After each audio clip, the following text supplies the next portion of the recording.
Handsum Gambler. One goal, clean sweep, going 5 for 5 every UFC card. I am the Handsum Gambler. Welcome back to another episode, folks. We're live in New York City, New York for UFC 322. Islam Makhachev versus Jack Della, Maddalena. This is a stat card, violent championships on the line. Top tier pedigree fighters, could be the card of the year. It's going to be crazy. Before we get into this week, we have to recap what was the UFC Apex redemption show for myself. I went 4-1. Just want to jump into this recap and cashed, because I cashed on everything. Zachary Reese showed poise, patience, and weathered a big storm early. Gets the rear naked choke finish. Stock went up for both fighters in this case, but McVeigh, I said that he was not imposing, and boy was I wrong. This dude gets down. Almost finishes the fight in the first 30 seconds, busts Reese open. I was not expecting that. I'm sitting there butthole tight for a second, like, what's going on? And then the fight kind of settles in. Reese starts to take over and realizes that this kid can't keep up with him in the grappling. And that's what you do in MMA. You switch it up when you have to. But McVeigh is a dog. Glad Zachary Reese cashed. Fight number 2 was Pennington Gomez going the distance. That hit by a long shot. They probably could have won a 4th and 5th round. But 2 technical fighters, one with power, one with speed and that in and out darting style. Good enough not to get hit by the power. And just a technical 15-minute fight. What caught me off guard is I didn't expect Denise Gomes to land those takedowns. She did get some great takedowns and end up on top and gained a lot of control time.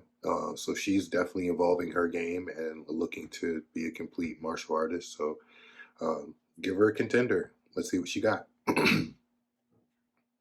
Jacqueline Cavalcante looked like a future contender. I said this was going to be easy money. Buenisova, I don't know what's next for her, but she may want to hang it up. I think this is her 4th straight loss, and I don't know what to do. But back to the most gorgeous woman in the UFC, Jacqueline Cavalcante. I think that she is a contender and deserves maybe a top 3 or 4 girl in the world. CLD is the real deal. I don't think that we see any more easy losses or slip-ups after this performance. He looked really good, crisp, landed that spinning shit a little bit too much. He throws it too much, but he lands it, so it's just crazy. Knocked the dude out, and just too much too soon for Marco. I'm not going to say that he's like a bad fighter. He just got a top-tier guy really, really quick. And he hasn't had the opponents to say that he could even be in there with a guy like CLD. CLD, win, lose, or draw, has been in there with some absolute killers and lived to tell the tale. So, moving on, Matt Snell getting guillotined by Morales felt suspect. I think if there's any fight that FBI should be looking into, I think it's that fight. Like, this guy, we're turning into guillotines, being, like a 10, 12 fight UFC veteran. You're just turning into guillotines and being guillotined. Like, how many times have you been in that? There's just such a normal position of grappling. If you know anything about grappling, like, it's literally the only submission that you have to watch out for when you're turning your head near somebody's body like that is them grabbing your neck. And I don't know. I think my boy Schnell took the dive, but that's just my take on it. I'm loving my 1-4 either way. 4-1 either way. Mix that up. jump into the Fade Parade. Who stunk up the joint? 2 entries this week. We're going to go with Miles Johns. Durability gone. Time to fade. 3-fight losing streak, I believe. Loses the fight by choke after his other 2 losses were by decision. He gets choked out. One of the reasons I actually kind of backed him in DraftKings is that I thought he would at least land a couple takedowns and make it a competitive fight. But he just, I don't know what's going on. It seems like it may be the end of the road for him. But can't back Miles Johns anymore. And Ticia Pennington. We love the Tiny Tornado. She is a UFC Hall of Fame. That will happen the minute she retires. But she has nothing left to prove. She's not fighting for titles anymore. She's a mom. And there's basically, she's always been that she's going to be relegated to basically gatekeeper to the newbies. And she's a legend. Why would she do that? If there's no titles for her, I feel like, or even title shots, I don't know why she would do it. I understand you love the game, but I mean, you want to go places too. But, maybe she'll come out and say what it is she loves about the game so much. Moving on. Performance of the night bonuses. We cashed too. 50K bonuses went to Gabriel Bonfim. Great leg kicks. CLD, spinning back shit. Josh Hoquette did exactly what he was supposed to do, starched that cat. And Zach Reese choked his way to 50K. So thank you for the violence of the Ultimate Fighting Championship. Like, that's what we came for finishes. And thank you, gentlemen, for providing us with that. Look, it's time for us to jump into this week's green check mark picks. Bayasangor, Susurkayev over Eric Makhachev. This is easy money. I'm not going to overthink it. Bayasangor trains with Kamzat and other killers. Makhachev's a part-time cop, moonlighting as a fighter, or a fighter moonlighting as a cop, depending on how you see it. I'm taking Bayasangor money line. You know what? It's pointless. I know. Money line, and I'm gonna go inside the distance prop. So to kind of sweeten the deal, but this would be the way to go. I think regardless of what happens in the fight, he is gonna win, no matter if it's a sub, a knockout. But that's why I say inside the distance. I don't think Makhachev survives 7 minutes with this cat, but we'll see. Pick number 2. Kyle Dacus over Jared Mearshart. He's younger, he's fresher, he's better, he's well-rounded. He could sub GM3. His sub game's about on par with GM3's for age. GM3 is aging fast, and I think the one-trick pony is over. He's also a member of the Fade Parade, so can't back him either way. Pick number 3, we're taking cold-blooded Erin Blanchfield over Tracy Cortez. Better wrestler, higher value. She's already beaten Cortez. Money line, and I'm gonna take a stab at the knockout prop. I think she could maybe finish her with some ground and pound. She has very nasty ground and pound, and who wouldn't want to punch a pretty girl like Tracy Cortez in the face if you got a chance? Just say it. Girls are like that. They always want to pick on the pretty girl. Just saying. Pick number 4 is Roman Kopylov over Gregory Robocop Rodriguez.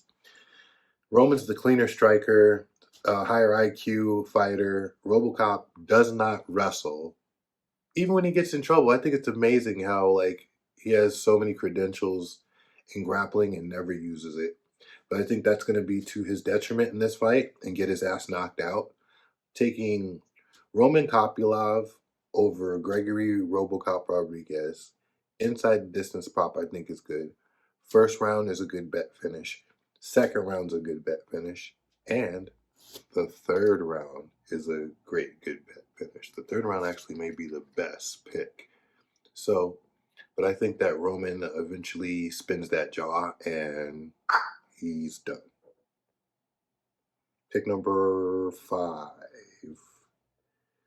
is Carlos Prates over Leon Edwards. Taller, younger, hungrier. Leon is slowing down.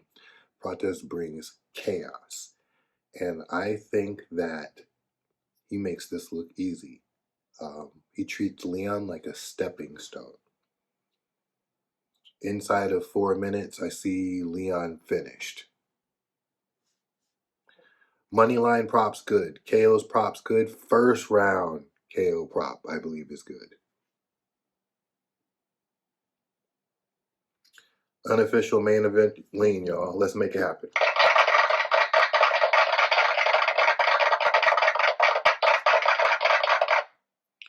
Valentina Shevchenko over Wiley Zhang.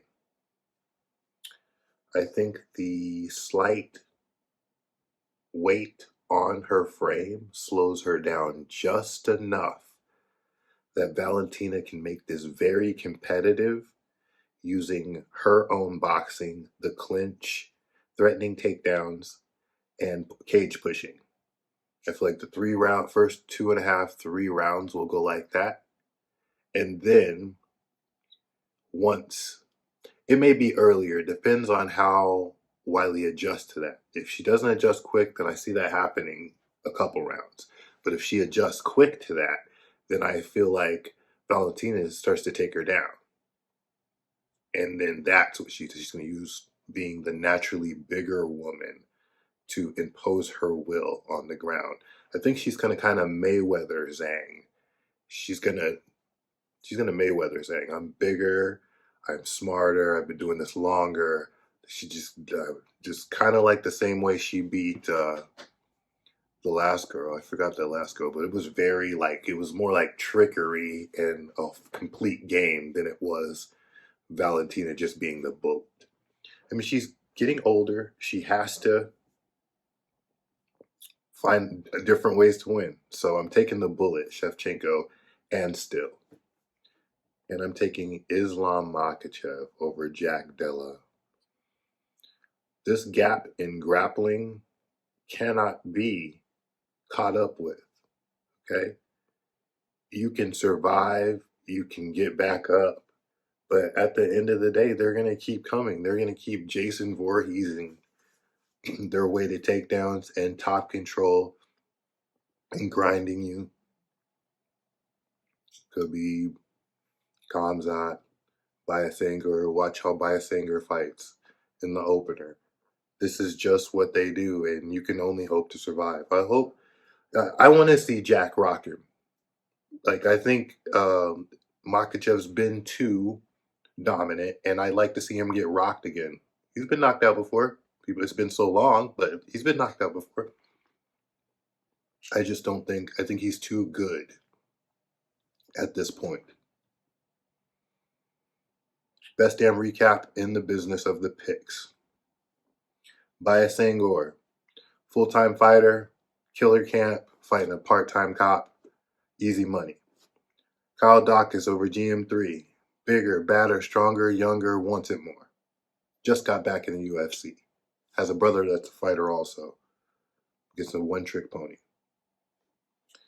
Aaron Cold-Blooded Blanchfield over Tracy Cortez. She is the better grappler. She has a prior win. She's fought the stiffer competition and beat the stiffer competition. The way she turned the page against Rose versus the way that Tracy lost to Rose.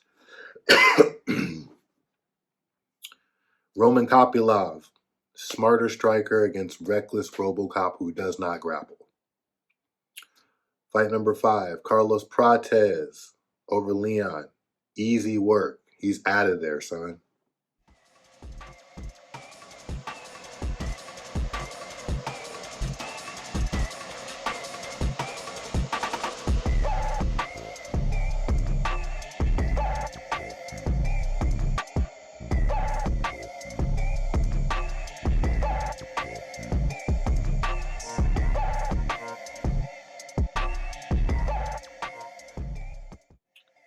It's been great. Stay sharp, play smart, bet on charm, and win with style. I am the Handsome Gambler, and I'm cashing out. I'll see you next week, folks. It's the greatest team of all time. That squad right there.